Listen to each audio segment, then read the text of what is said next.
Thanks for having me. If you have an opportunity to come out to Camp Nelson National Monument, love to see you this summer. We've got a lot of special events. It's our 160th as well, and I'll talk more about that throughout the program here. So let's get started here. So a lot of people, including Civil War buffs, enthusiasts, historians, don't know much about Camp Nelson. I remember when I first heard about this becoming a national park site, I'm like, I don't know much about Camp Nelson. What was it? It was called a camp, a U.S. Army installation. It's truly a base, and you can kind of see the map at the top left there. Uh, the Army built this forward operating base, a very common military term, about 15 miles south of Lexington, Kentucky in the central bluegrass. And you can see right in the middle of the map is a road. That's the Lexington-Danville Turnpike. Today we call it US 27. And this site is naturally defended on three sides. So to the to the west and the south is the Kentucky River, including the Kentucky Palisades, which drop like 300 to 400 feet. The base is built right on top of the road. Right along the road, on top of this large plateau. And to the east is Hickman Creek, which is a tributary. And the only weak point was the northern approach to this site, which was fortified with fortifications. And starting in really the summer of 1863, June, July, this site will be developed rapidly. And in the coming weeks and months, there will be hundreds of wooden structures at Camp Nelson. You can see some of the images there. The person that was in charge of this operation was the one and only General Ambrose Burnside, who we know does not make it to Appomattox, right? He's out of work by then, but he's in charge of the Department of the Ohio. And one of his first tasks is to lead a campaign from central Kentucky into East Tennessee. East Tennessee had been under Confederate control and occupation since 1861.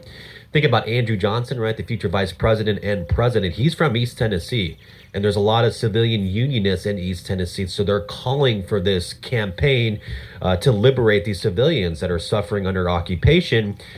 They want to do it in 1861. They can't do it. They try to do it in 62. They can't do it. It's going to happen in 1863.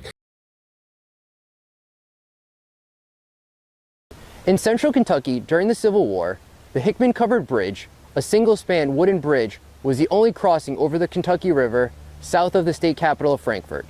Hickman Bridge was critical for the movement of U.S. troops, animals, and wagons through Kentucky to areas of war farther south. Its strategic importance necessitated defense, and by the spring of 1863, federal forces were assigned to protect it.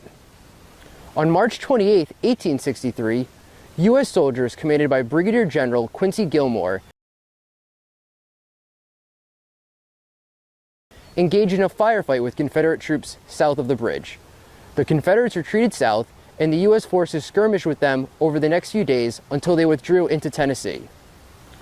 The fights around Hickman Bridge were examples of the small-scale actions that defined combat in Kentucky following the major battles of Richmond and Perryville in 1862.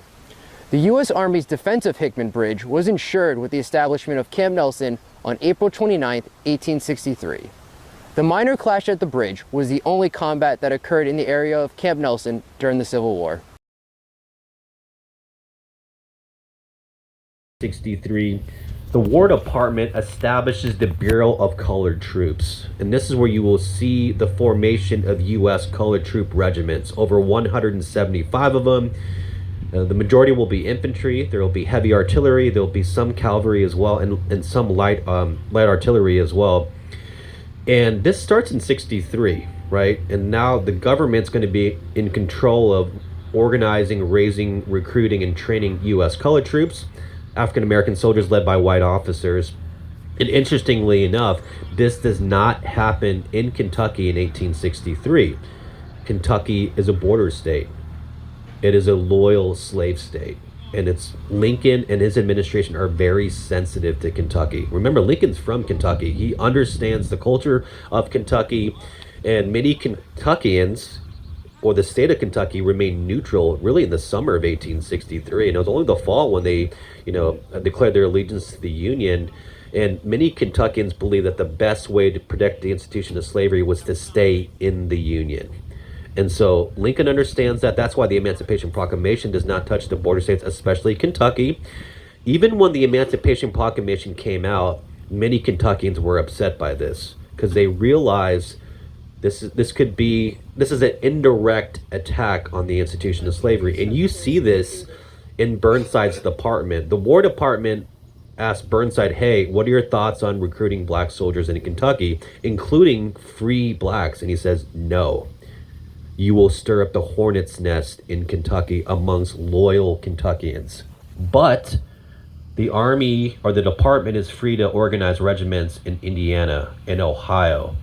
And so what you see happening is Kentuckians will leave the state to join the U.S. military, right? Especially Indiana, Ohio, and even Tennessee. So this is starting to have an impact here. The federal government allocated a lot of funds to maintain and operate this site, and they took a lot of images of all the structures. As I mentioned, by the end of the Civil War, there were over 300 wooden structures at Camp Nelson. The base encompasses over 4,000 acres. It's one of the largest military bases established by the U.S. military during the Civil War. Camp Nelson in 1863, a mix of Tennessee and Kentucky regiments, and then everything kind of changes. Camp Nelson does serve its purpose in 1863, but it's almost closed down in 1864. Commands the 116th. He's commanding temporarily some brigades, a brigade of 3 regiments that day. And this is what he writes in his after-action report. The line advances, but in order, driving the enemy's line of skirmishers back to their main line.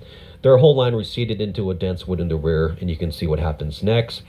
And that's the knapsack that we have of a unidentified 116th soldier at Camp Nelson National Monument. It's pretty spectacular because you think about someone wore this and marched and endured these campaigns and battles, right? And you can see a map here. So you can see the 24th Corps under John Gibbon of the Army of the James.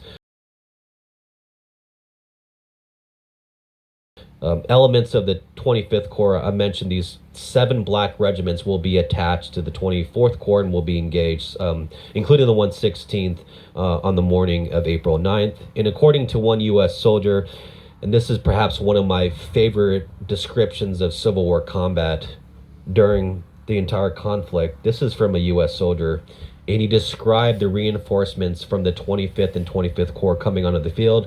Blue checkerboard with white and black troops advancing together. That's incredible. Because the U.S. Cavalry had been pushed back, and you can see, the lines are moving back and forth there. But when Gibbon gets onto the field with the Army of the James, there are black and white soldiers marching together to stem the breakthrough and basically stop the assault and win the battle, which will lead to Lee's surrender later that day.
Thank you for watching our video.